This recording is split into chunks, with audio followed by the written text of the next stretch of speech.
Algumas vezes eu já falei aqui no canal que um flashback bem feito ao lado de um pouco de destaque pode ser o suficiente para salvar um personagem.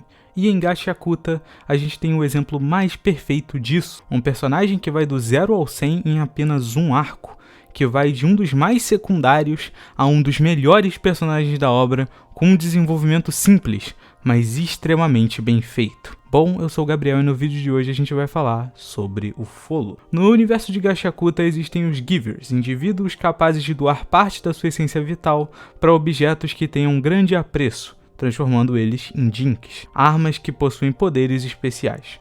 Os Givers, que fazem parte da organização dos limpadores, usam de seus poderes para destruir as bestas de lixo que assolam a superfície. Mas o que acontece quando uma pessoa entra para os limpadores e não é um Giver? Bem, ela se torna um suporte, um indivíduo que acompanha o Giver na missão e o auxilia como pode. O Folo é um desses suportes, e faz presença na obra desde cedo, como sendo um dos responsáveis por apresentar ao Urudo como os suportes funcionam. O Folo não é um personagem que chama muita atenção do leitor logo de cara, isso porque ele não é exatamente relevante. Dentro dos suportes a gente já tem o Gris, que forma uma conexão muito genuína com o Urudo e tem muito mais destaque do que o Folo inicialmente. Porém, uma coisa interessante é que você não esquece da presença do Folo, isso porque ele está sempre por ali, então ele acaba caindo numa situação estranha, onde você como leitor não liga muito para ele, mas sabe que ele existe. A questão aqui é que isso é feito de forma proposital, porque isso conversa diretamente com a temática do personagem do Folo, e tudo isso começa a ficar claro aos poucos conforme a obra vai se passando. Inicialmente a gente vai vendo mais coisas sobre ele, descobre que aquele martelo que ele carrega consigo é um grande tesouro, algo extremamente valioso para ele, e a subversão completa acontece no final do arco do Corretor de Informações, quando durante uma estratégia para encurralar o Kuro, o Urudo e o Folo trocam de roupa. Essa simples ação já significa muita coisa. Durante a obra a gente vê algumas vezes sendo levantado a hipótese de ninguém se importar com os suportes, e só os membros de dentro da organização realmente entenderem o valor que eles possuem. O Kuro correr na direção de onde ele achava que o Folo estava já diz muito sobre isso. Ele correu na direção de onde ele pensava não haver nenhum tipo de ameaça. E logo em seguida acaba acontecendo do Folo enlouquecer brevemente pelo uso das luvas da série Vigia.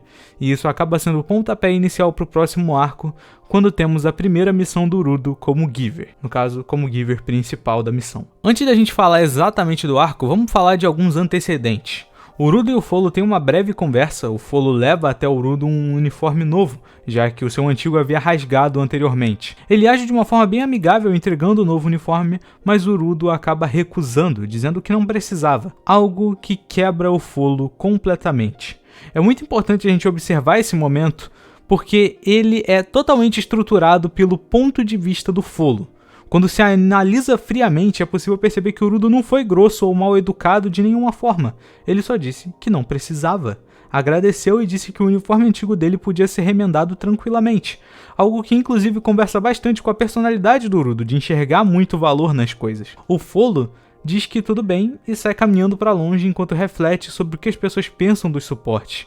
Como eles não importam, como eles são secundários, coadjuvantes, nunca serão os verdadeiros heróis da história. E é por isso que o Folo quebra e o seu surto começa. Depois, quando a missão finalmente se inicia, Urudo, Tamsi e Folo são mandados junto com outros suportes para investigarem e destruírem uma besta de lixo em uma região próxima.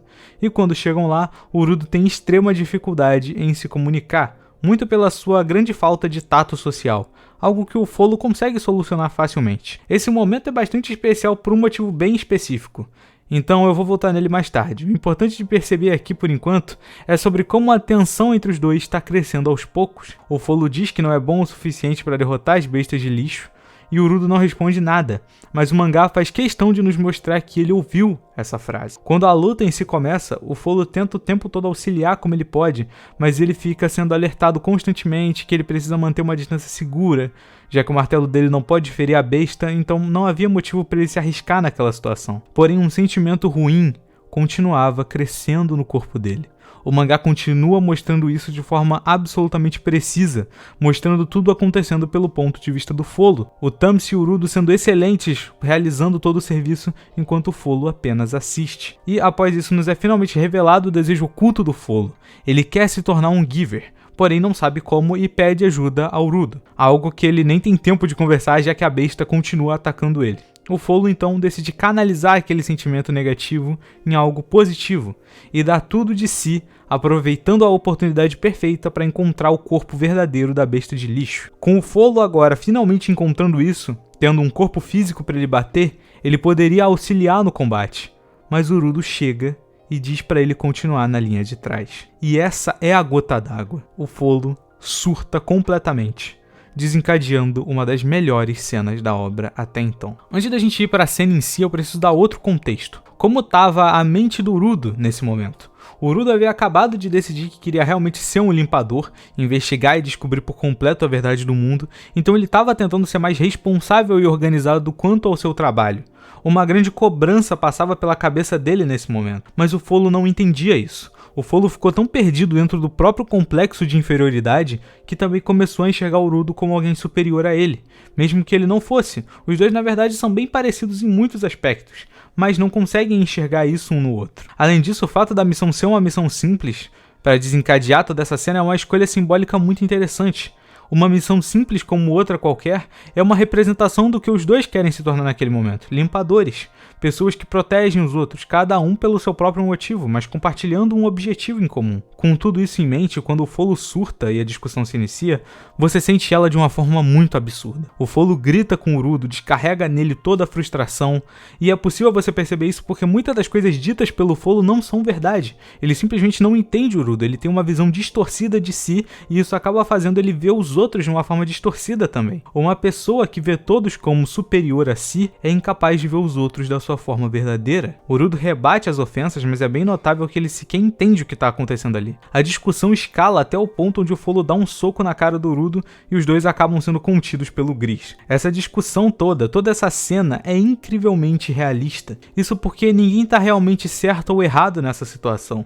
Você entende como essa situação chegou nesse ponto, você entende por que ela aconteceu, mas Urudo e o Folo são dois lados da mesma moeda e não conseguem enxergar esse fato. O Urudo tem o problema com a falta de tato social e o Folo por causa do seu complexo de inferioridade. Quando a discussão finalmente termina e o Folo volta a si, a gente tem um momento de reflexão dele. E se você já passou por uma discussão com alguém que você gosta, você entende exatamente o que passa na mente do Folo nesse momento.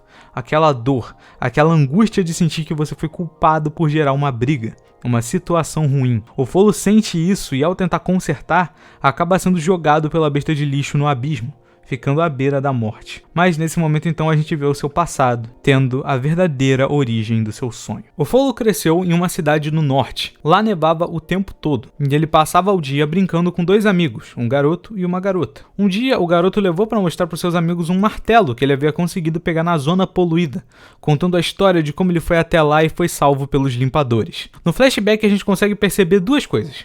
Primeiramente, o flashback não conta a origem do complexo de inferioridade do Folo. Isso porque não tem uma origem em específico, é algo intrínseco à personalidade dele, simples assim. No passado, ao ver o seu amigo sendo corajoso, engraçado, atraindo a atenção da sua amiga para ele, o Folo se perguntava: o que eu posso fazer para ser legal assim? Ele sempre se sentiu insuficiente, sentiu que precisava ser mais do que é, sentia que era pior do que os outros. Uma outra prova disso é que o Folo faz um breve comentário sobre sua amiga, dizendo que ela não se importava com ele e só queria vê-lo porque eles tinham um amigo em comum. Ela fica um pouco chocada ao ouvir isso, mas ele simplesmente responde que não disse nada. Muito provavelmente essa situação é algo que só existe na cabeça do Folo, uma autossabotagem, algo que ele criou intrinsecamente em si graças ao seu complexo de inferioridade. Mais tarde, o Folo conhece os limpadores e fica animado com a possibilidade de se juntar a eles, indo até o seu antigo amigo na esperança de contá-lo o que aconteceu. No entanto, ao chegar lá, o seu amigo se afundou em uma tristeza e depressão profunda, desistindo do seu sonho e deixando só o seu martelo para trás. Martelo esse que o Folo leva consigo até hoje. O Folo levar não só o martelo, mas o sonho do seu amigo, representa novamente o desejo inconsciente do Folo de querer ser melhor, como ele enxerga os outros como superiores a ele. A maneira que ele encontra para se superar é realizar o sonho do seu amigo Alan, que não conseguiu realizar. Ser um giver, derrotar as bestas de lixo na linha de frente. O que eu especialmente gosto na construção do personagem do Folo é que ele é muito humano e realista nesse aspecto. O complexo de inferioridade não é uma coisa simples, é um sentimento complexo e muito mal compreendido por muita gente.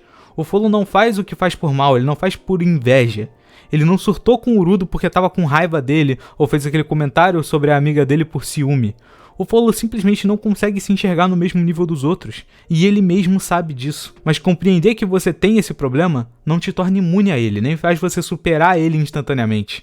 Isso é algo que demanda tempo, prática e uma mudança completa de percepção sobre muita coisa. Se lembra que eu tinha falado que aquela cena dele chegando na cidade era especial? Ela é boa justamente por mostrar ao Follow algo que nem ele percebeu. Todos têm seus talentos, seus dons, seus defeitos, suas capacidades únicas.